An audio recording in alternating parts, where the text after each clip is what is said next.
Bonjour, vous écoutez le podcast de Virage. On vous donne des pistes pour aller de l'avant et ça se fait parfois à contre-courant. Si face à un problème, quel qu'il soit, vous vous êtes déjà dit « j'ai tout essayé, rien ne va, je ne sais plus quoi faire », alors vous êtes au bon endroit.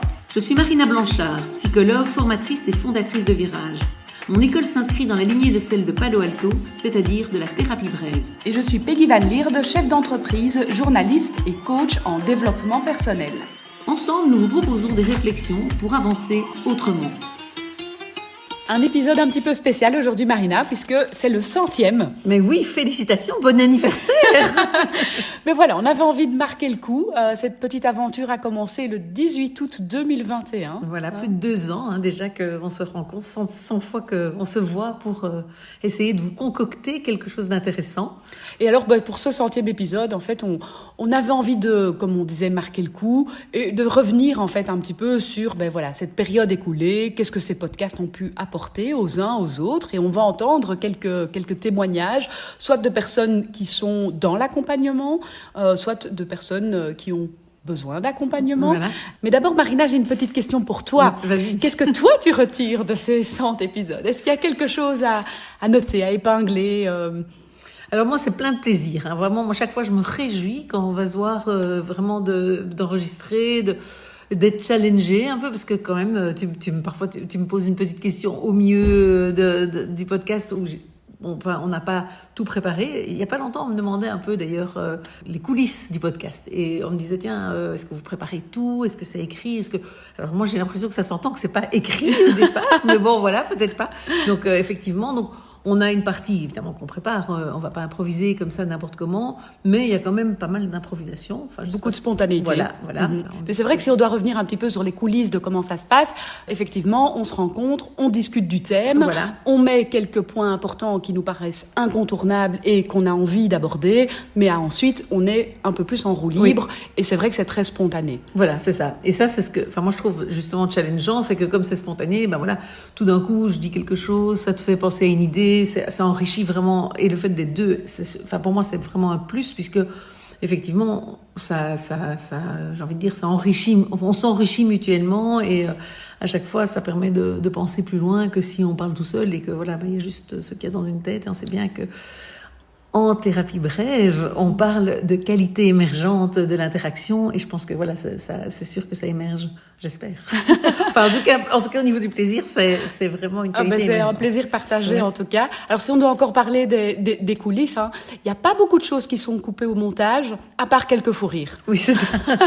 C'est vrai. Il faut quand même le dire que de temps en temps, quand l'une ou l'autre se met à tousser, la voix qui déraille, ou une porte qui claque, une sonnette, ou peut-être de temps en temps un petit enfant qui vient faire un petit coucou. Oui, c'est vrai. Voilà. On a déjà eu pas mal de choses. Mais il n'y a pas grand-chose qui est coupé au montage, en tout cas. Sur le contenu, il y a assez peu. Si c'est coupé, c'est parce que ça n'a pas été bien dit et qu'on le redit autrement. Mais en général, c'est vrai que c'est... Et toi, qu'est-ce que tu en retires Je dis souvent autour de moi que finalement, j'ai l'impression de continuer ma formation au fur et à mesure de ces épisodes.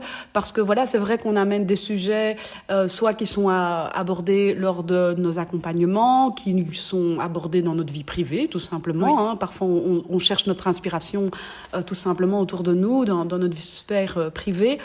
Et finalement, à chaque fois qu'on se rencontre, c'est vrai que moi, ça me fait une petite piqûre de rappel, et j'ai l'impression de poursuivre cette formation. Donc, c'est très, très enrichissant pour moi. Je me sens très privilégiée. Puis, en même temps, il y a cette complicité. Je pense que elle se ressent. Et ça, c'est vraiment, c'est du plaisir, quoi. On n'a pas vraiment l'impression de travailler ou de perdre notre temps. On a juste l'impression d'être accoudé à un bar avec un verre et de bien rigoler. Mais ne vous inquiétez pas, on est sobre. Il n'y a pas de bar. On devrait prendre le verre.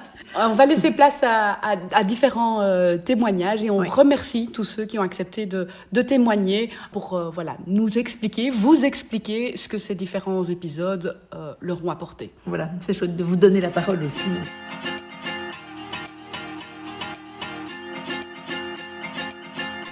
Bonjour, je m'appelle Claire Correia et je suis thérapeute systémique diplômée de chez Virage. Je suis une fidèle auditrice depuis le lancement de ce podcast parce que j'apprécie beaucoup le dynamisme du duo constitué par Marina et Peggy, qui arrivent toujours à aborder des sujets très diversifiés et concrets, aussi bien sur les émotions que des conseils pour les parents avec leurs enfants ou ados, des problématiques liées au travail, à la communication, au couple, ainsi que nos travers, comme par exemple lorsqu'on procrastine, qu'on se prend la tête, qu'on est impatient ou qu'on veut que tout soit absolument parfait.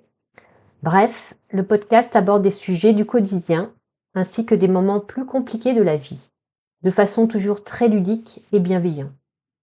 J'aime les solutions qui sont abordées et qui peuvent parfois être déroutantes ou tout au moins pas habituellement conseillées. À travers ces conseils, je trouve qu'on nous invite à aborder les problèmes sous un angle différent et à ouvrir nos horizons.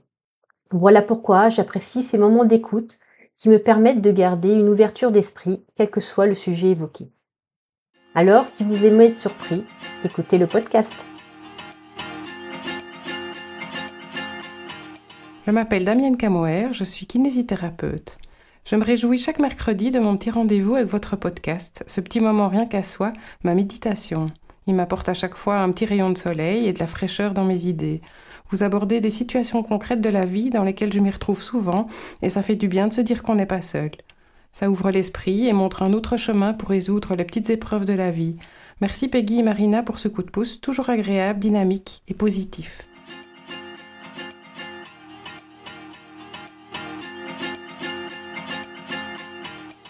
Je m'appelle Mickaël Chailloux, je suis praticien en thérapie brève en France et à Fontainebleau plus précisément. Chaque semaine, je prends beaucoup de plaisir à découvrir le thème du podcast qui sort. Je l'écoute avec beaucoup d'intérêt car Marina et Peggy, en s'appuyant sur le regard si particulier du modèle de Palo Alto, nous permettent de décoder les dynamiques relationnelles et émotionnelles que l'on peut rencontrer dans beaucoup de situations de nos vies. Ce que j'apprécie plus précisément, c'est qu'elles parviennent à donner des conseils qui peuvent être utiles au plus grand nombre, sans pour autant tomber dans la normativité ou dans la solution clé en main, car il y a évidemment beaucoup de nuances importantes au sein des situations personnelles.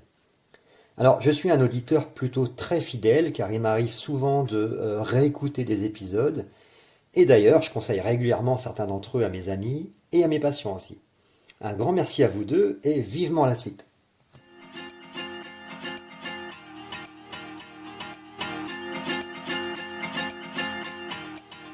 Bonjour, je m'appelle Priscilla, je suis mariée, mère de 2 enfants de 22 et 25 ans. Je travaille dans un département financier comme project manager.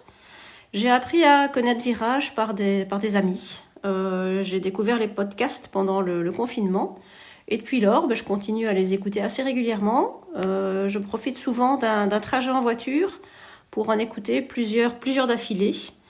Leur approche m'intéresse car elle est très, très pragmatique. Je continue à les écouter régulièrement. Marina et Peggy forment un super duo. Les sujets sont très variés et la plupart m'interpellent de manière directe ou indirecte. Leur approche sous forme de dialogue, ça donne un côté spontané et pourtant ils sont bien structurés. Et le fait d'agrémenter avec des exemples, ça donne un chouette dynamisme. C'est un bon format parce qu'on aborde un sujet mais sans trop s'apesantir, mais avec suffisamment d'éléments que pour sortir quelque chose avec des pistes ou bien des actions qui sont possibles. Donc à chaque fois, j'écoute avec beaucoup de plaisir et un grand bravo à Marina et Peggy. Continuez à nous éclairer et on en veut encore certainement une bonne centaine. Et merci à vous deux. C'est chouette d'entendre tout ça. Ah, c'est très touchant en tout cas. Ça fait plaisir vraiment de savoir que voilà, c'est quelque chose qui a pu aider certaines personnes, qui peut aider, enfin autant dans des personnes, j'ai envie de dire, qui vivent un problème, une difficulté, ou des thérapeutes, des coachs qui peuvent s'en inspirer. Et c'est vrai que c'est un peu un des objectifs quand même, donc c'est chouette. Et ce partage est important pour nous aussi parce que c'est vrai que le revers de la médaille d'un podcast, c'est qu'on est très seul derrière le micro, qu'on ne voit pas en fait ce que ça peut susciter, provoquer, etc. Alors de temps en temps, on a des retours comme aujourd'hui ou bien en live, j'ai envie de dire. Mais parfois, voilà, on se sent un petit peu seul face à notre sujet et face à la manière dont on le développe. Donc, c'était d'autant plus chouette de marquer le coup pour ce 100e épisode. C'est vrai. Et je pense que c'est l'occasion aussi de redire et de dire ou de redire pour ceux qui l'ont pas encore entendu. Mais n'hésitez pas à nous faire des feedbacks, à nous demander des sujets. ou à nous dire que vous trouvez qu'on n'a pas abordé ce sujet-là suffisamment à fond, en profondeur, enfin voilà, parce que c'est vrai que c'est comme ça qu'on avance aussi, on s'améliore en entendant vos retours, et donc c'est vraiment super important pour nous. Et donc, il nous reste à vous dire à la semaine prochaine pour le 101e épisode.